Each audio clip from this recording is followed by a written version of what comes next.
सोचिए, आप इंडिया से बाहर रहते हैं, आपकी माँ भारत में एक जमीन खरीद रही है और आप चाहते हैं कि उस जमीन में आपका भी नाम एक जॉइंट ओनर के तौर पर जुड़ जाए। सुनने में तो सीधी सी बात लगती है, लेकिन क्या कानून इसके लिए इजाजत देता है? क्या एक OCI कार्ड होल्डर अपनी माँ के साथ भारत में प्रॉपर्टी में को ओनर बन सकता है?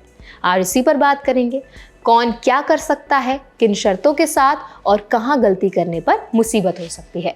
तो चलिए फिर जल्दी से वीडियो को शुरू कर देते हैं। हाय, मेरा नाम है वर्षा दुबे और आप मुझे देख रहे हैं NBT टेक एड पर। सबसे पहले समझिए कि OCI कार्ड होल्डर यानी ओवरसीज सिटीजन्स ऑफ इंडिया को भारत में कुछ सीमित प्रॉपर्टी राइट्स मिलते हैं। आप OCI कार्ड के जरिए भारत में कई सुविधाओं का लाभ उठा सकते हैं, जैसे long term visa, financial transactions या बिजनेस इन्वेस्टमेंट्स। लेकिन प्रॉपर्टी ओनरशिप के मामले में कुछ सख्त नियम लागू होते हैं। FEMA यानी फॉरेन एक्सचेंज मैनेजमेंट एक्ट और इसके तहत बनाए गए नियम foreign exchange management, acquisition and transfer of immovable property in India regulations 2000 साफ तौर पर ये बताते हैं कि कौन व्यक्ति भारत में जमीन या प्रॉपर्टी खरीद सकता है और कौन नहीं। अब आते हैं आपके सवाल पर। अगर आपकी माँ भारत में कोई जमीन खरीद रही है और आप एक OCI कार्ड होल्डर हैं, तो क्या आप उस प्रॉपर्टी के ओनर बन सकते हैं? तो इसका जवाब है सीधा नहीं, अगर वो जमीन एग्रीकल्चरल, फार्म हाउस या प्लांटेशन लैंड है।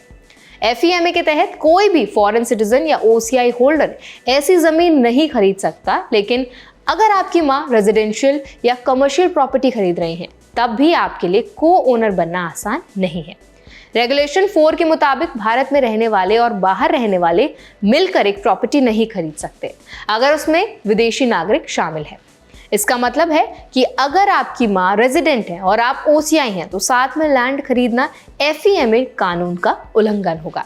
अब सवाल उठता है, क्या कोई और तरीका है जिससे आप अपनी माँ की प्रॉपर्टी में हिस्सा ले सकते हैं? तो इसका जवाब है हाँ, इसके 2 रास्ते हैं, इनहेरिटेंस और गिफ्ट डीड। अगर आपकी माँ प्रॉपर्टी को आपको गिफ्ट डीड के जरिए ट्रांसफर करती हैं या विल में आपका नाम लिखती हैं, तो ये पूरी तरह से वैलिड है।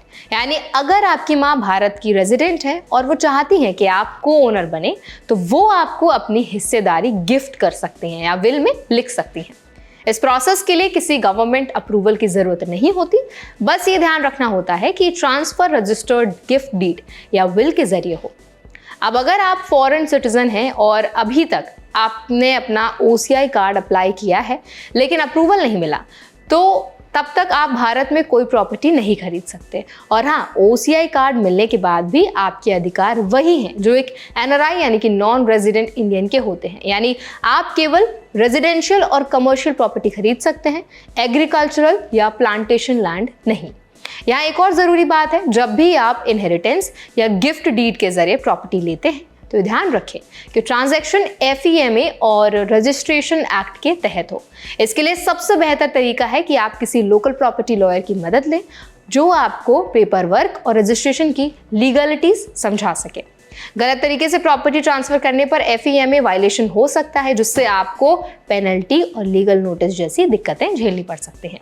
तो कुल मिलाकर बात यह है कि अगर आप एक OCI कार्ड होल्डर हैं और अपनी माँ के साथ जॉइंटली प्रॉपर्टी खरीदने का सोच रहे हैं, तो वो कानून के तहत अलाउड नहीं है। लेकिन अगर आपकी माँ आपको गिफ्ट डीड या विल के जरिए प्रॉपर्टी देती हैं, तो वो पूरी तरह से लीगल है। इसीलिए सबसे समझदारी भरा कदम होगा लीगल कंसल्टेशन लेना, गिफ्ट डीड या इनहेरिटेंस के जरिए ओनरशिप लेना और हर ट्रांजैक्शन को प्रॉपर्ली रजिस्टर करवाना। इससे ना तो कोई कानूनी परेशानी होगी, ना FEMA रूल्स का उल्लंघन। और अगर आप US या किसी और देश में रहते हैं और अपने पेरेंट्स की प्रॉपर्टी को लेकर प्लानिंग कर रहे हैं, तो ध्यान रखें कि हर डॉक्यूमेंट, चाहे गिफ्ट डीड हो, पावर ऑफ अटर्नी हो या फिर सेल अग्रीमेंट, भारत के लोकल लॉज के हिसाब से ही वैलिड होना चाहिए। कई बार लोग सोचते हैं कि माँ के नाम पर खरीद लेंगे, बाद में जोड़ लेंगे, लेकिन FEMA के तहत ऐसा करना इल्लीगल माना जाता है। तो आई होप इस वीडियो में आपको समझ आ गया होगा कि OCI होल्डर के भारत में प्रॉपर्टी खरीदने के क्या रूल्स एंड रेगुलेशंस होते हैं। अगर ये वीडियो आपको हेल्पफुल लगा हो तो इसको लाइक करें, शेयर करें। ऐसे और भी अपडेट्स के लिए, वीडियोस के लिए, इन्फॉर्मेशन के लिए हमारे चैनल NBT टेक एड को भी जरूर सब्सक्राइब करें।